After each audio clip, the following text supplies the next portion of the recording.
Well, hello, everybody. Welcome back to Cocktails and Rocktails with me, your most notorious groupie, Alice Rouse, author of We've Got Tonight, The Life and Times of Notorious Groupie, Me. And these other little books right here, where you can find all my stuff, my merchandise, the books, the cocktail or beer of the day, my Patreon, all down in that description. So go down like a good girl and boy should, because it makes us all a little happier. And you guys, speaking of making people happier, just gonna ask one little favor. Everybody just watch the commercial. Just one little commercial, because it helps build the channel's revenue. It really helps me out. So that's all I ask. And I hate asking stuff, so just one commercial. All right. Thank you guys so much, because you guys do so much to support and to show so much love and share of yourselves here. And I love it. And for those of you joining this community, I hope you find as much love and support and safe space here as everybody else does, because that's what all of us men and women are here. We're a very mixed community, but we are the true showing of how rock and roll brings everybody together. So join us here. Hit that subscribe, hit the like, hit my bells. Join us here at Cocktails and Rocktails. Speaking of Cocktails and Rocktails, we're going to get back to a little rocktail today, and I'm going to do something that I haven't done before. But I want to keep doing because I think it's a good idea. I'm going to talk about INXS finally. Right here. That's right, you guys. You've asked for it, but I'm actually going to read it out of my book, because I just think that's something cool. I really haven't read the book after I wrote it, even when I was trying to edit it or having it edited and being fucked over every time. I still didn't read it. You're not actually reading it. You're just going through the words. So kind of gives me an opportunity to read it. And for those of you who have read the book and left messed up reviews because you don't watch me here or something, it'll give you a chance to hear it in my own voice. So like I said, we are going to talk about INXS. And I've been drinking this for the past couple months I've been filming. Their Payette, really great sour ale with guava and hibiscus. Delicious. These guys are out of Idaho, so I know they are sold nationally, so if you see it, pick it up. Really, really good beer. So, all right, everybody. And if you know, you know. I had to do something with it. Okay, you guys. Grab your Payettes, kick up your feet, and let's have a little cocktails and rocktails. Cheers, big ears.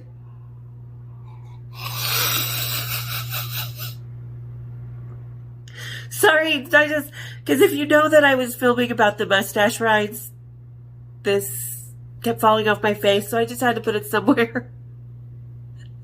Okay, I can't do this with a straight face. All right, guys, so we're just going to have a quick reading about meeting INXS. So here's the past, and yes, Michael Hutchence was still alive, and it was very interesting meeting him. So, all right. So this is in this is 90 or 91. I know that much just by, it was 1990, because that's the year AC/DC happened, when the kids were killed at the show. You guys, totally crazy night, but we're not talking about that night. We're talking about the night I met INXS and Gary Beers. Okay, so when INXS came to town, of course we were going to go. I had liked their music since I was a kid back in Salem, and theirs had been one of the first videos I had seen. So first mental and physical stimulation as a kid, burgeoning into puberty and stuff, that was the first time I had seen videos. MTV didn't exist yet. Videos had not happened. So I had to go live out my pubescent fantasies as long as INXS was going to be within my reach. Not to mention that Michael Hutchence was a delicious morsel to look at, and his skills on stage made any red-blooded woman go home and wear out her battery-operated boyfriend. You know he did. But he was a little too complicated for me. I liked the simple bass player. He was cute in a koala kind of way, and he could eat my eucalyptus any day. Speaking of mustache rides. So Kim was one of my former roommates, Kim and I took off the night before the show and headed to the Marriott to secure our rock and roll places. INXS was huge, and getting to them was considered an extra jewel in a groupie's crown. And of course, I like my jewels. As us groupies had been for so many years now, even despite the fact we were still supposedly 86th, we ended up at the Marriott Hotel bar where a few roadies and Kirk Pengilly dotted the seats. Oh, that's right. I forget sometimes everything that happens, and I'm glad I have this book that I wrote it down because I've been through so many rock and roll nights that sometimes I forget. Okay.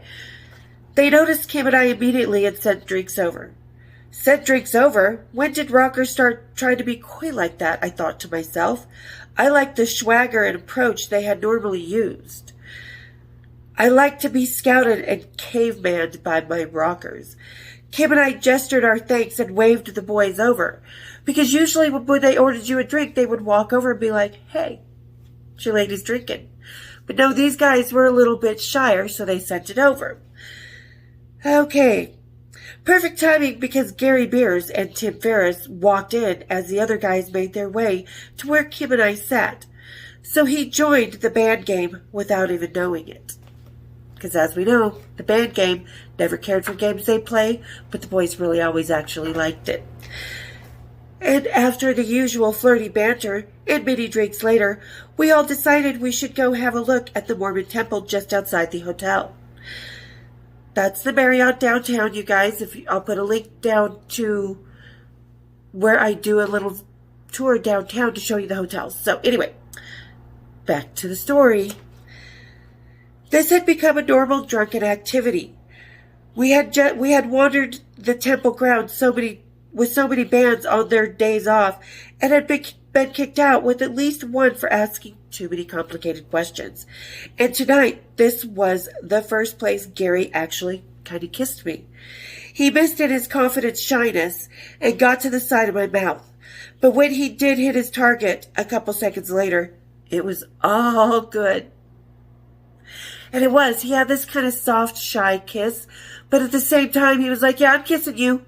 You got that. Like I said, the first time he sort of missed, but the second time, he hit that target for sure. And that's how the rest of the night with Gary went. All good. For a band that was supposed to be above groupie webs, this one had willingly fallen in without much of a hassle. And you guys, don't take this all as wrong that I'm some conceited bitch thinking I could get any man I wanted to. Groupies can do that. They can get the rock stars they want because we know how to play the band game. We know these guys. But this is just writing, okay? We have to enhance our attitude, so to speak. The next night at the show was when I got to meet Michael Hutchins. I mean, let's face it. He was an enigmatic personality, and every groupie wanted to at least come face to face with his energy. And just like I had thought, it was complicated in its own beauty, and almost hoping to get out alive. Because there was just something melancholy but beautiful about him. But Michael was charming and smiling, his hypnotic grin. He was a bit cheeky, as if Gary had taken a rare turn into his debaucherous liaisons. And he did. Gary Beers was not known to be one that was into groupies. But this tour was when he kind of strayed, and then after me, he got together with one of the backup singers and ended up getting a divorce. So anyway, that's a whole different ballgame. This bass player was not one to really mess around. As I took Gary's hand and let him lead me out of the palace after the show, I turned and looked back towards where Kim was standing with her guy and her pristine sister, Laura. Oh, sorry, pronounced Lara, as she would always tell people who weren't smart enough to speak. She was a bitch. On the way to smile my goodbye to Kim, I caught Michael looking down the backstage hallway in Gary and I's direction. He smiled a little boy's grin and waved as if I caught him undressing me with his eyes. We lingered gazes for a second more before I turned back to my bass player and disappeared into the night. The next morning, as I was leaving Gary's room and going to meet Kim in the lobby, I saw Michael one more time. We exchanged pleasantries and laughed a little bit about the good old walk of shame us girls endured for rock and roll. Because let's face it, groupies, we love our walk of shames. They're not shame to us. They're just really badass morning afters. All right. Where did I stop? He was respective of it and had done it plenty himself. As much as I had been taken with my bass player, Michael had me like a little girl by the hand.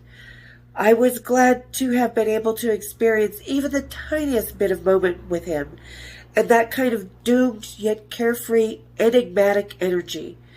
It is rare of any talent to exude his level of aura and to cross it. Even in my busy backstage world, Michael was an urban legend. He would be gone before he had the chance to really grow into the fine wine that he was meant to be. But his bass player definitely was still around. So there you guys go. There's the INXS bit in my book. And that was kind of fun reading it. I know I'm kind of choppy at reading and I stop and stuff. So I hope you guys really enjoyed it because it's, like I said, really fun to read my book because I didn't really actually read it since I wrote it and released it. And maybe for you guys who haven't really been around here and read my book and left a bad review, you know what? I'm not that bad of a writer, as we just read. You guys, and I hope that those of you who left a bad review that it was all boring, stupid, and poorly written, hear me today and kind of hear with a different point of view. So, and I hope you enjoyed it. And as always, I hope everybody here enjoys everything, enjoys the banter, enjoys the community. And you're going to enjoy everything I've got coming up. I've got some things on order. Some of them will take about a month to get here. 6 weeks, some of them, because like I said, I've got custom shot glasses. I'm doing a few makeup palettes. I'm going to print out some of the books. So this is all going to take time to get here, but it's happening. So I always want to say thank you to guys, and just saying it is not enough for me. So I want to do all this for you guys. And for those of you who are just haunting, I love that you're haunting my channel. I love you guys sneaking around, but don't sneak around. Hit that like button, hit the subscribe, hit the bells, because you have to be a member, you have to be subscribed, or part of my Patreon to enjoy the thank yous that I'm going to give away. But I do always like to say a big verbal thank you to everybody watching my channel. It really does mean a lot to me how far we've come. And like I said, I've got Kristen coming in April to film. Danny's and her and I are all going to get together, so maybe all three of us and you guys can hear the magic that was the Salt Lake City Welcoming Committee. And maybe one day Davidi will get her butt down here too. Okay, Davidi? All right. Again, thank you guys for all the love. Hope you enjoyed today's episode. And just a big fat cheers, big ears. We'll see you next time here on Cocktails and Rocktails.